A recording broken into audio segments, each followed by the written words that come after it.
Hello, everyone. Thank you so much for joining another episode of EdTalks. This is Hareem Arif. Good day, everyone, from wherever you're joining us from.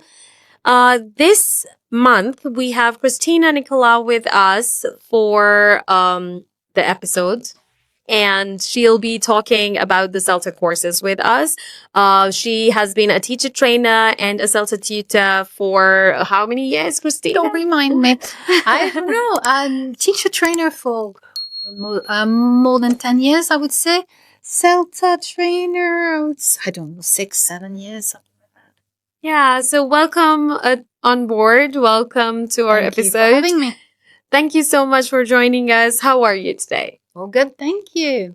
And you're in Pakistan right now and on a CELTA course. Yes. How is your experience so far? Oh, lovely. Really nice. And I believe this is not the first time you're here in Pakistan. No, it's the second time. I was here in 2021 for teacher train-the-trainer course.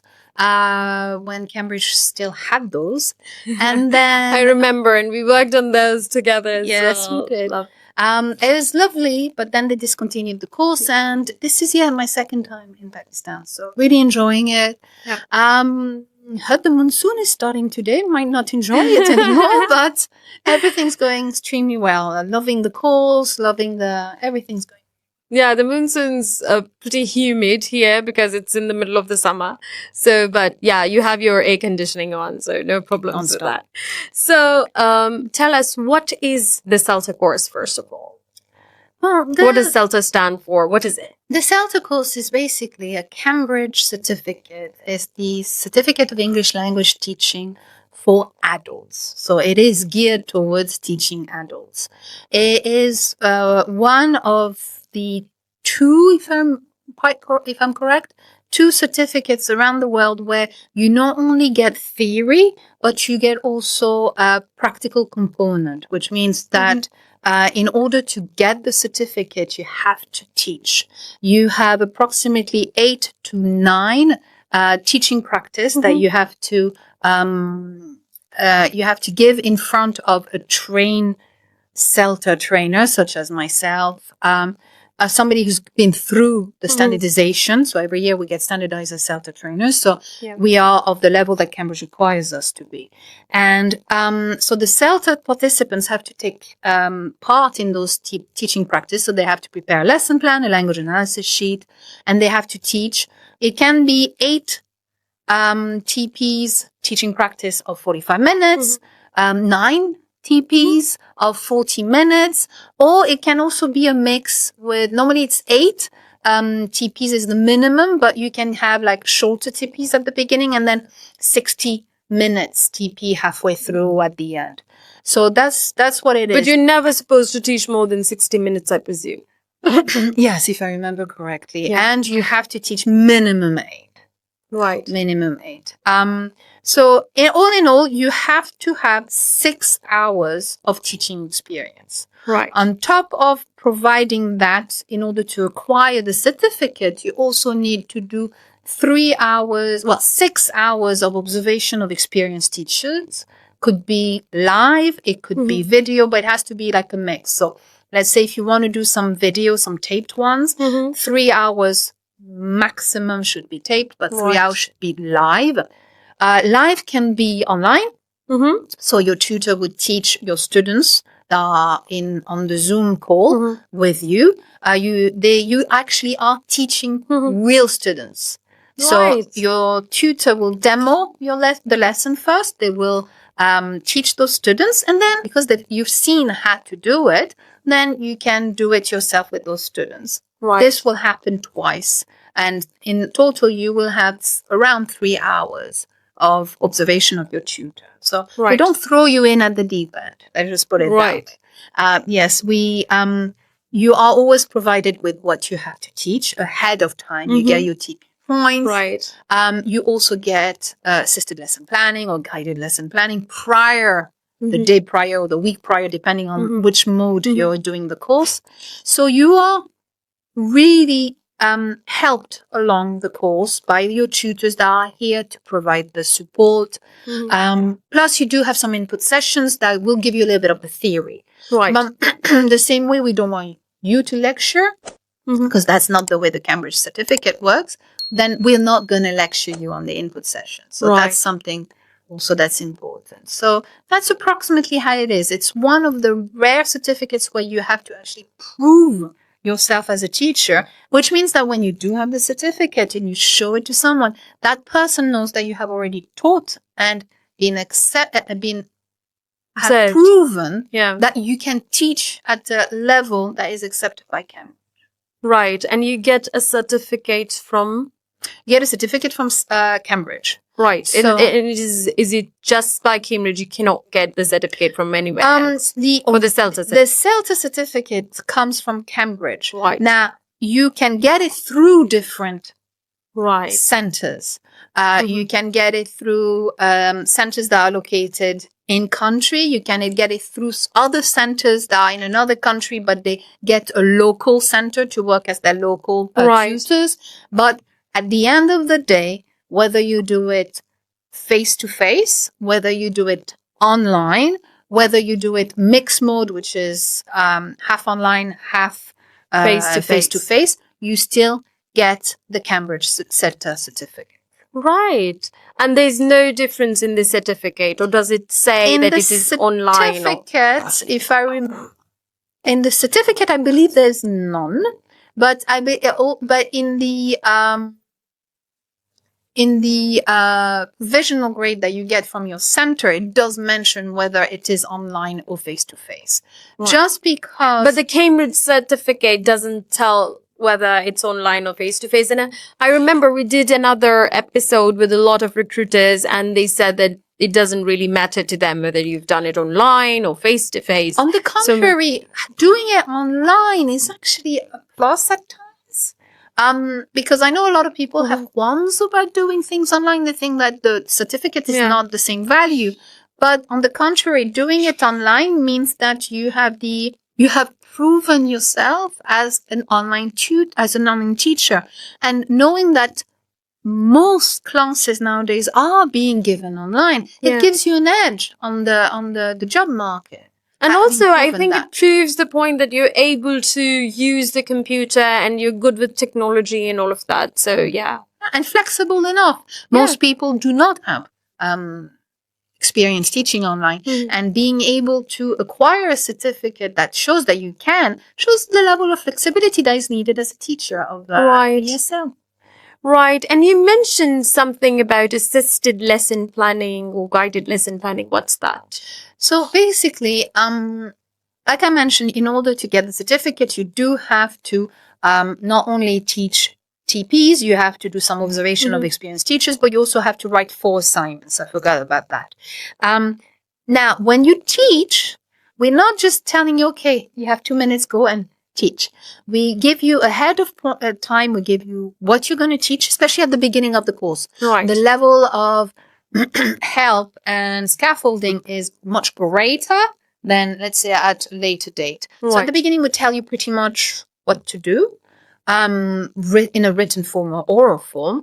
Then on top of that, so you go away, you study this, you have a look at it, you look at your book, the course book that's been provided to you, you prepare something, then you come to your tutor for what is called ALP, guided lesson planning, or assisted lesson planning session, which is a time where your tutor will sit with you for 10 to 15 minutes, one-on-one, and answer any questions you have about the TP points or what you're going to do or what activity is better. Now, at the beginning of the course, the ALP is the help that we give is quite, is quite important, I'll say. Right. Then, as the course progresses, we give you less, and we try to see how much you can achieve. We try to see how much you can stretch, your wings on your own and start taking off on your own. So a gradual release of responsibility. But yes, this is what we do. So, and if at the end of the course you still feel you need extra help, then it's fine. We are here to provide that. Right. And you talked about assignments? Yes, there are 4 assignments. The 4 assignments are quite practical also. Again, yes, there is theory that you will have to read up a little bit, but your tutors will provide you with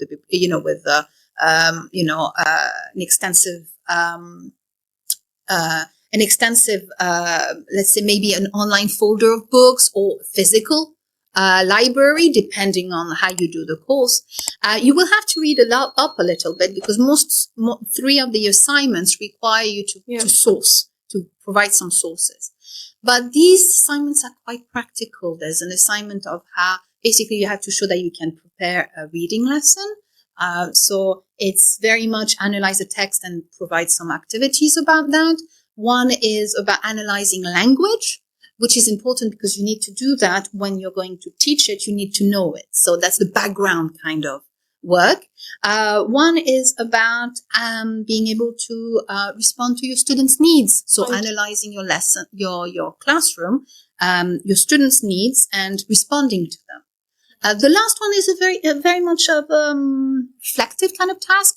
What are your areas that you need to work on? What are your strengths, and how can you go about it? So basically, you reflect on the course and you talk about what you want to do beyond the course. Exactly. So it is very much practical, even though, yes, it's a written assignment, but we don't ask you to debate Vygotsky's theory. Okay, we ask you to prepare a lesson in some way. Right. So you talked about the theory and how much input do the students or the trainees get, and how do they get that input? Is it like they get a platform where they do just self-study, or is there some support? How does that work?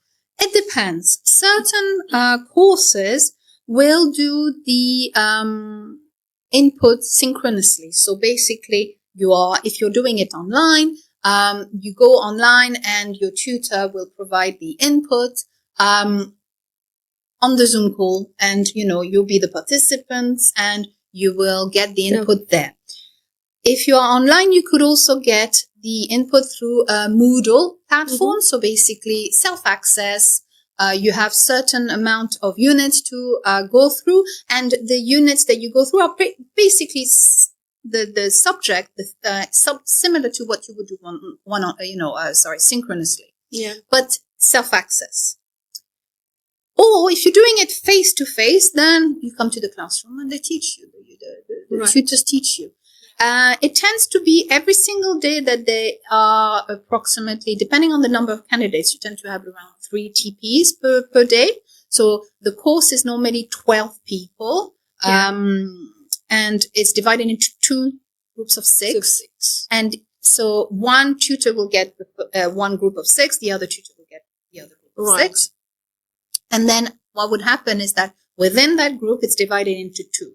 So one group of 3 will teach, let's say, on Monday, and the other group will teach on Tuesday. So you don't teach every single day; you teach every other day.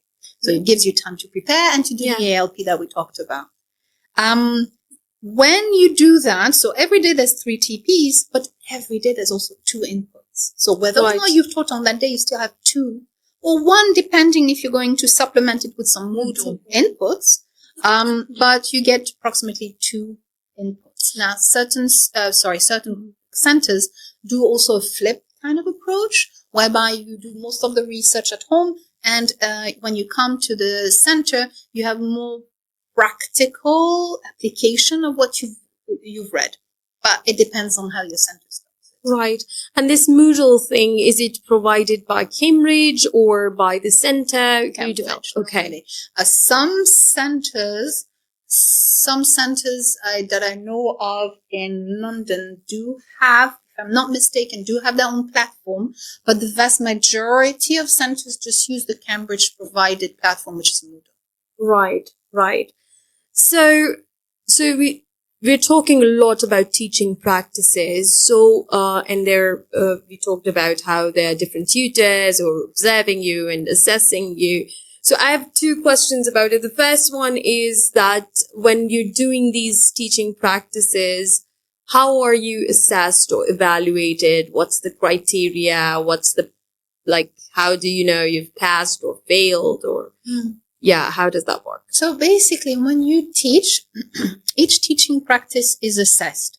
There are generally 2 assessments you can get, either not to standard or to standard. Now, the way that even the assessment means something, because it means to standard at this stage of the course. Each stage of the course has certain criteria.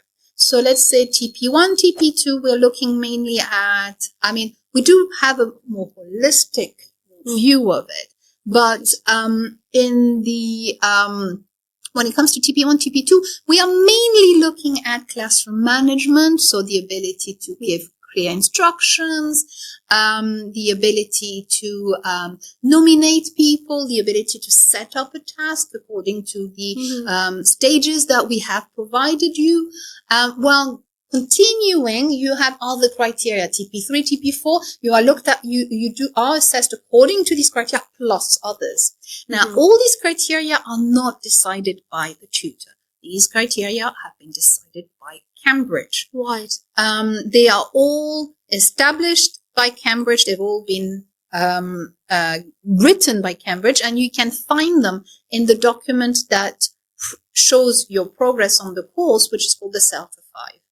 CELTA 5 has all of these criteria. We are talking about an extensive number of criteria. I haven't counted them, but I believe, goodness me, just if I remember just visually, I'm thinking at least there must be at least 40 different criteria. Yeah. I have to count them. I not just use them. I know for teaching we have at least until it's from 4A to 4M. Then you have other criteria for for planning.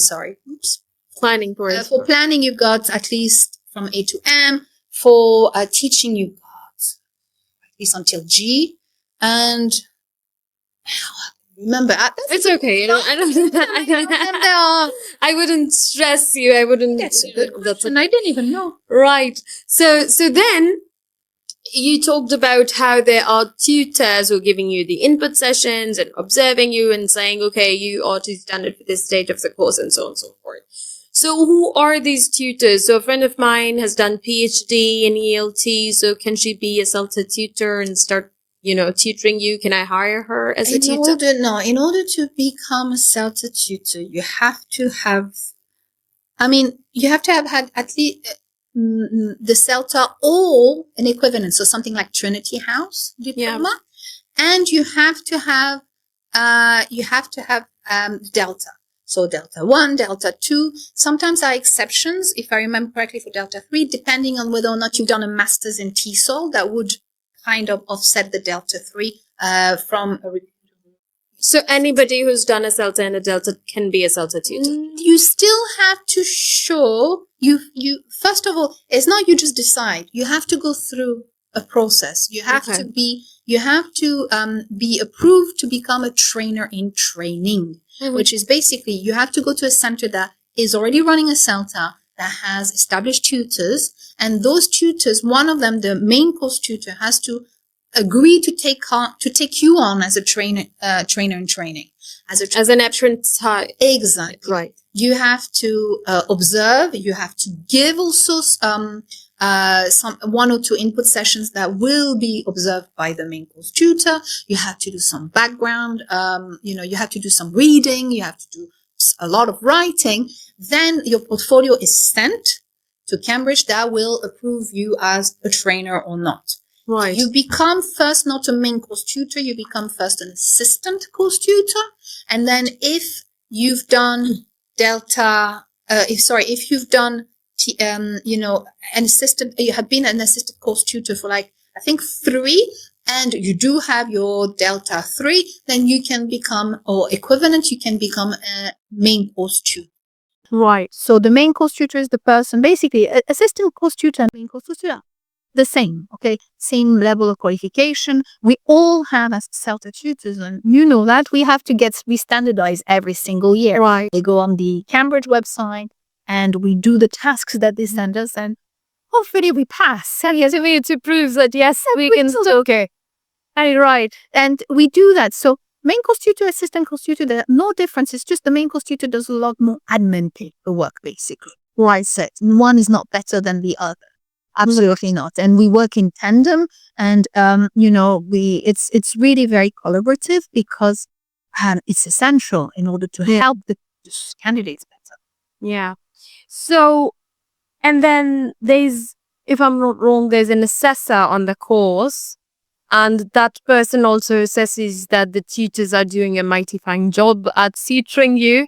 And they're not just, Definitely. It's the whole who's watching the watchers. So we are observing you and we're assessing you. Well, not only do we have that certification, that standardization every year, not only we have a colleague that with whom we work, and it can be different colleagues. Right. Depends.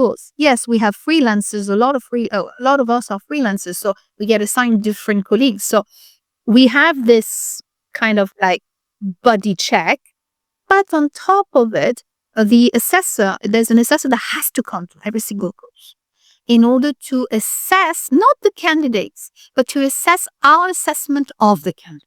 Right. So if, for example, we both observe a lesson, and let's say the assessor decides that in their heads that it's to standard lesson, then there's a problem if I decide it's not to standard, or on the contrary, like an above standard or something like that.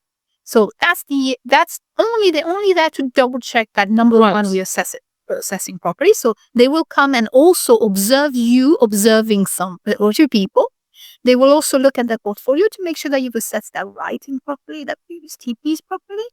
And they will also check that your paperwork is done properly. And is that the highest assessment, or that too is again assessed? That also is assessed. There are GCAs, which are joint chief assessors that basically, again, supervise the assessors. So it's always who's watching the watchers. Right. You cannot become a CELTA tutor just because you want to. You have to get approved by Cambridge. Then even as a CELTA tutor, even people that have been CELTA tutors for 20 years, we automatically need to get an assessor for every single course. Otherwise, it is not a Cambridge course of Cambridge CELTA.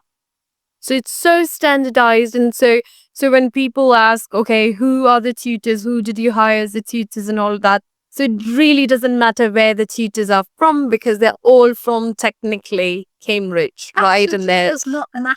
standardized by Cambridge. Great. And then there's this other question that we get asked a lot, that when we go to the Cambridge website, that's showing just one center in this particular country, but then there are other centers who are offering CELTA. How's that happening? As long as the center that is offering the CELTA is an approved CELTA center in a country, then it's absolutely fine. You can, as someone here, do an online course with a center abroad. You can do a course in any country with a center that's outside of the country, as long as they have a dedicated local center that's been approved, and therefore what you receive is the CELTA certificate, because you are linked to another center, might be abroad, absolutely fine. That is CELTA approved, and therefore what you get is the CELTA center.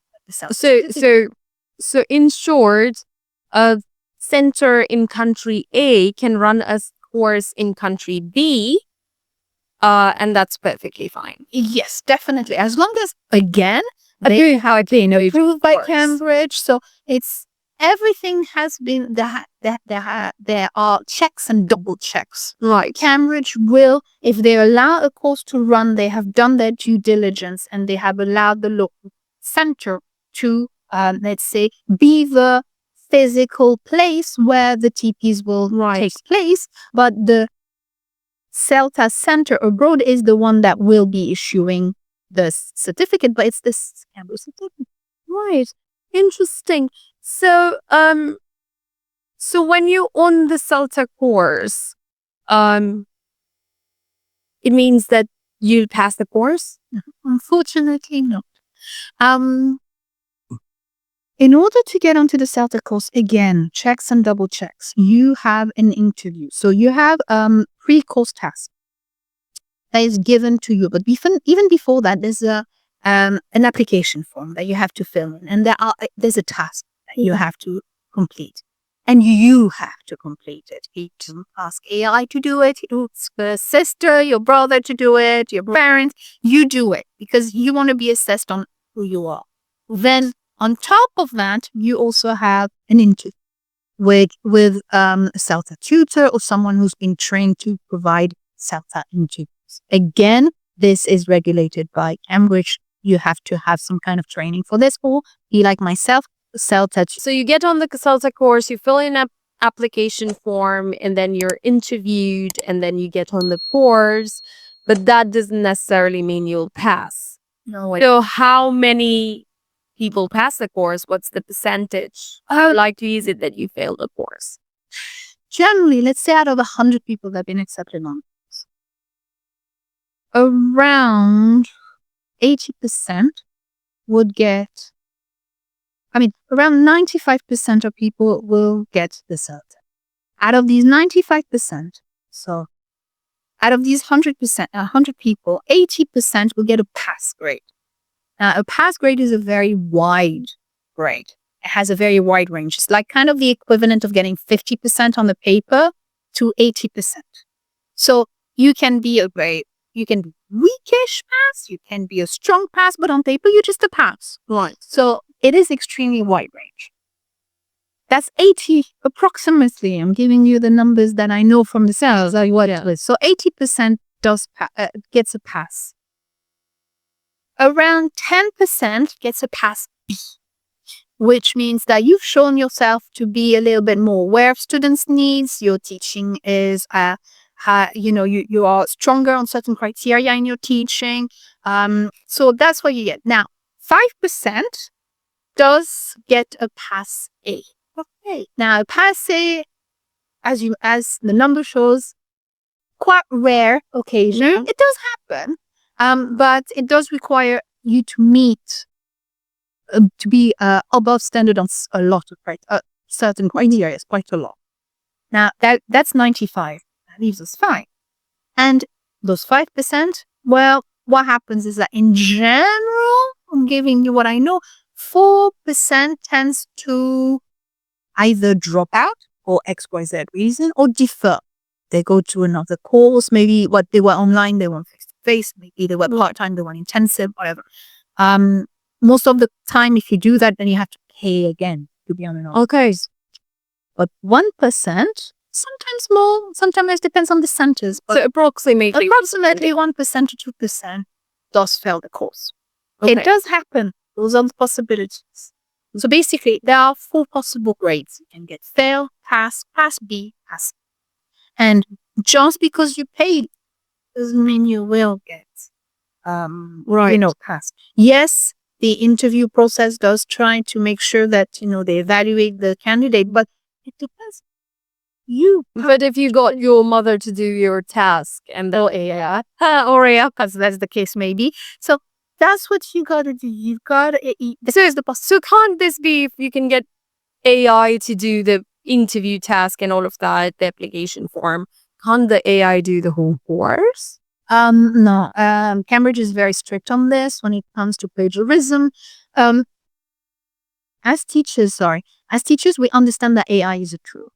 So yes, there are certain tutors that agree and allow you to use AI to create, let's say, some reading questions or, even a text in order to present language. Sorry. So certain tutors do allow you to use AI to create certain activities. However, you have to be extremely transparent about it. Just name it as a source. Absolutely fine. Just don't pass it off as your own. And that's certain tutors that do allow it on courses.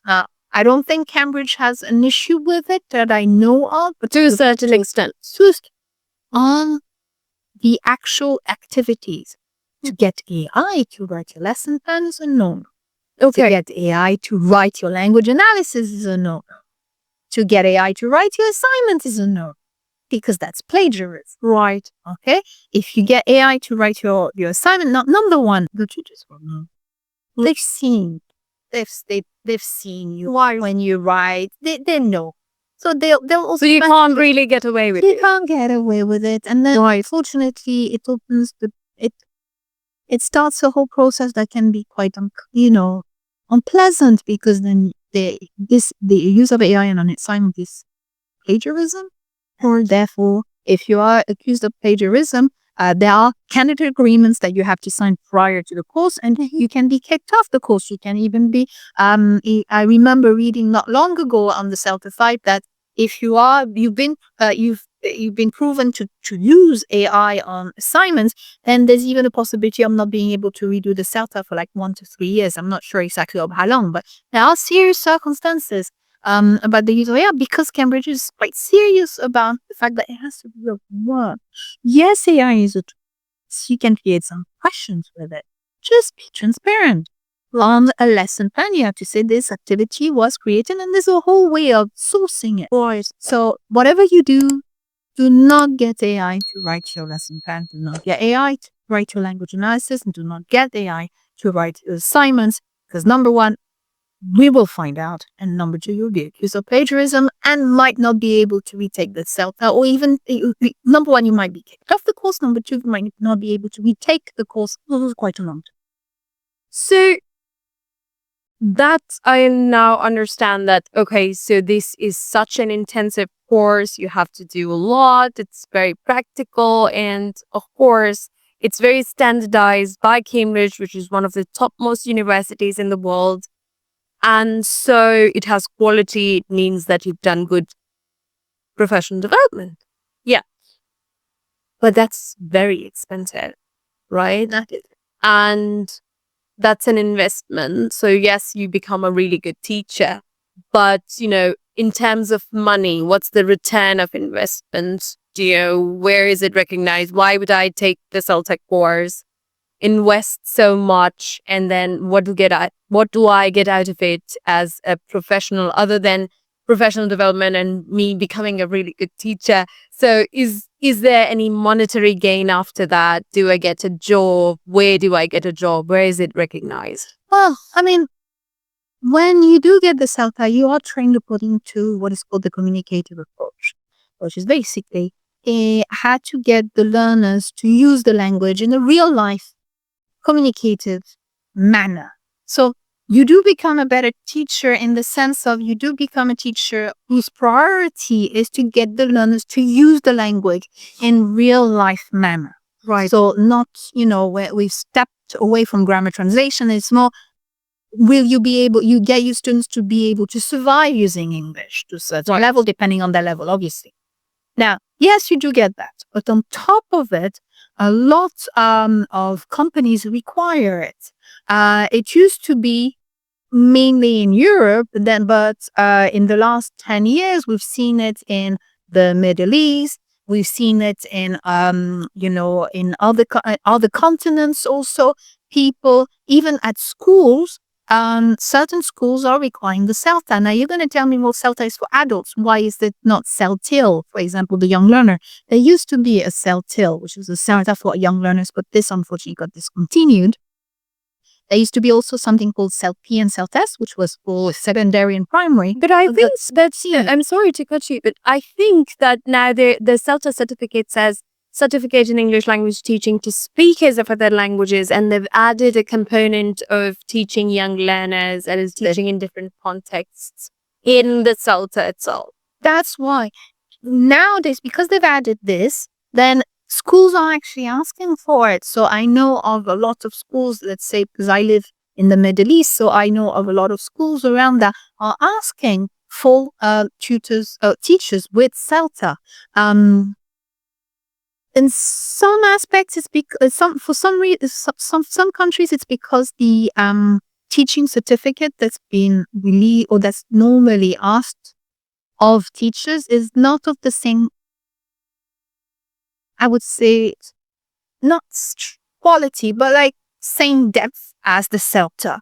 And that's why schools are asking for it. So yes, when you get the CELTA, it's not just about professional development. It's about getting other jobs, getting more opportunities for jobs around the world. And getting hired around the world. Okay. That makes sense. So what tips can you give to people who are aspiring to be CELTA trainees who are taking a course somewhere right now, what tips can you give them so that they can be successful on the course? First one, the most important thing you can do is you got to learn to manage your time. CELTA in itself is not, there is nothing we ask of you that is extremely difficult. It's not brain surgery. But especially if you're taking the intensive course, it's the sheer amount of what we're asking you to ingest and to produce. So every time we give you an input, we kind of expect you to be able to put into practice in the following days what you've just learned. So it's the sheer amount of it that you have to ingest that can be sometimes in the intensive course quite difficult. And that's why you have to learn to manage your time. If you're taking the intensive course in these 4 weeks, you will eat, breathe, sleep, and that's it. CELTA. Okay. It is what it is. If you're doing an intensive course, you cannot have another job at the time. So aim to do it when you have a holiday or when you can take time off. If you're doing it part-time, you can still keep your job and do the course. But as a tutor, I will strongly advise you to cut down on your hours so that you can devote the amount of time you need. Now, you're supposed to devote around, it's 120 contact hours, whether you do it online, face-to-face, intensive or part. It's 120 hours you have to get contact with your tutor and all. On top of that, you have to be able to devote 80 to 120 extra hours, whether it be for writing your lesson plans, writing your assignments and all that. So it's a lot of time you had. This is feasible. I know certain candidates on an intensive course that just, told me, yeah, I slept fine, slept 7 hours, it was fine. Some people say, oh, I haven't slept for an hour, I only slept for half an hour. But it just depends on prioritizing your time. It's only for 4 weeks. Sometimes it's 5 weeks, it depends. It can even more if it's part-time. But I say if you do the intensive for 4 to 5 weeks, you're going to do that for 4 to 5 weeks. Then what you got to do is like on Friday night, you take 2 hours.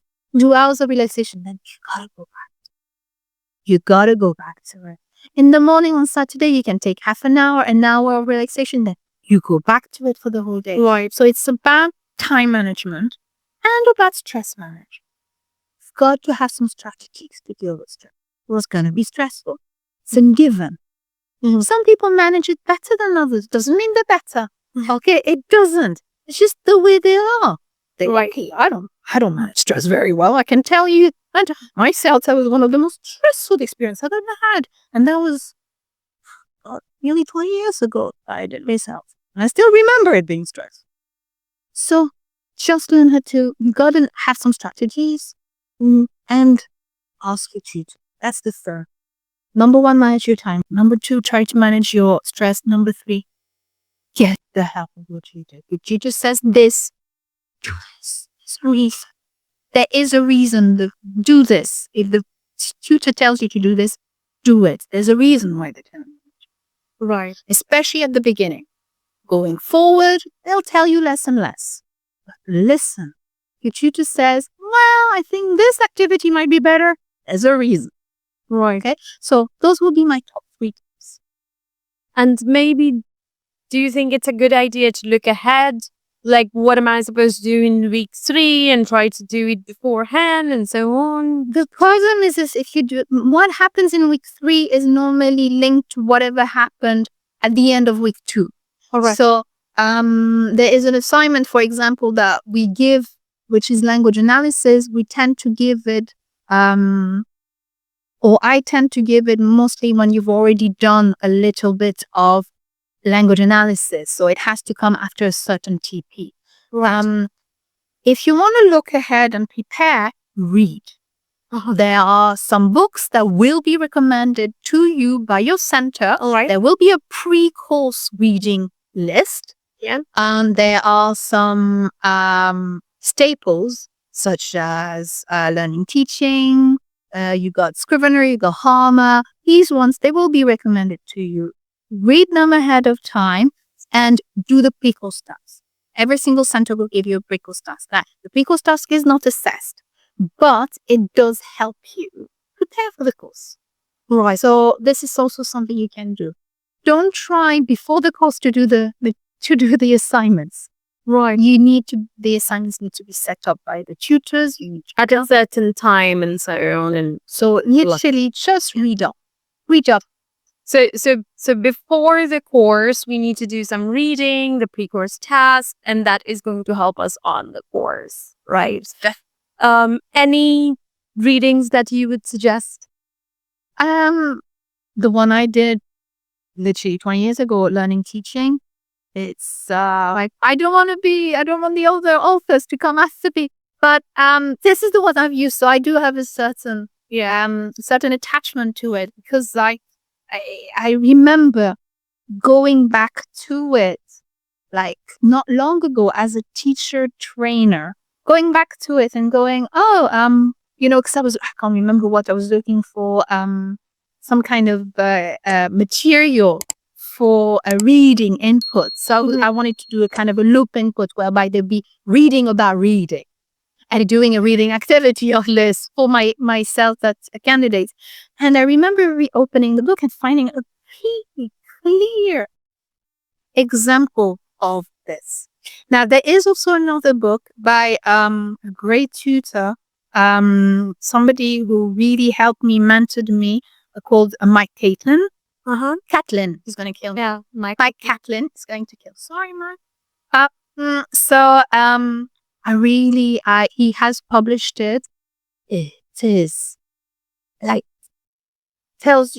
it literally tells you what we would tell them as tutors. what's it called?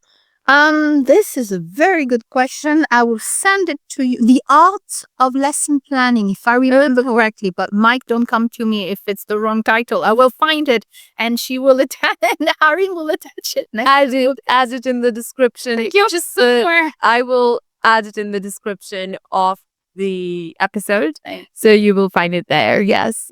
I have to admit, I discovered this book, and I really liked it. It's clear. It's just really geared towards self. Right. Any final words? So we hear this. Okay, I've already asked him. I want to decide. Is there anything else I think I should ask? One last thing we could say is that yes, it does seem an investment of time. I know we all have lives, we all have families, we have commitments. And it is a huge investment also money-wise, but it does open a lot of doors. Now, CELTA is not the end. Do not think I have CELTA, that's it, I have to rest on my laurels and never do professional development again. No, you do have to continue. And if you end up in a good center, normally your director of studies will automatically help you. Post-CELTA will keep observing you, less stressful than the CELTA observation, but will keep guiding you so that you can become the best teacher. Right. To become the best you can be as a teacher. But it does open a lot of doors. So yes, it's an investment. Yes, it seems as if, well, what's the point of putting me through all that? Because it's worth it. Now, is it something everybody can do immediately? Maybe not. Maybe you need to save for a little while. And yes, I understand that sometimes it's something that you want to do, in the long term.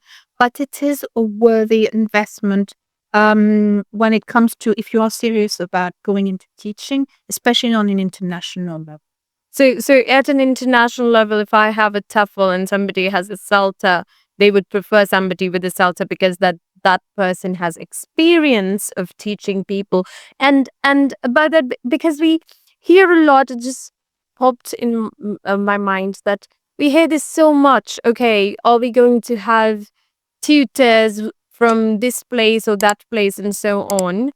But the real, I think, and correct me if I'm wrong, if you can get students, the ones that you're teaching, if that is from different parts of the world, that is a more richer experience, I believe, because CELTA basically trains you to train around the world.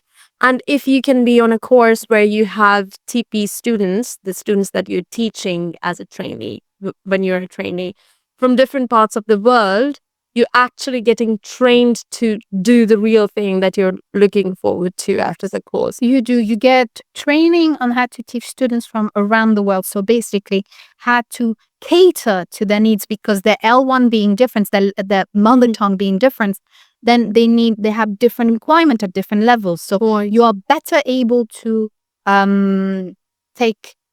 teach effectively. That's number one.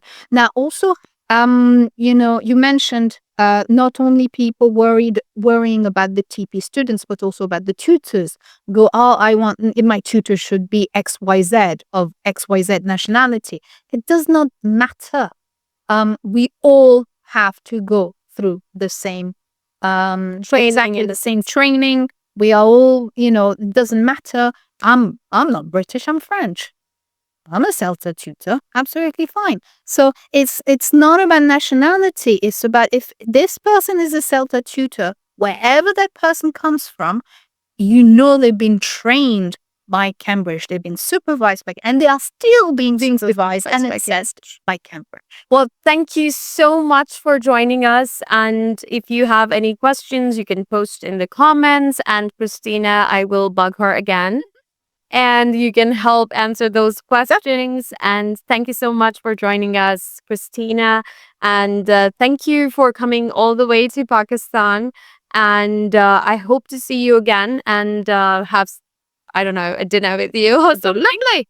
Thank you so much for having me. It was a real pleasure. Thank you so much.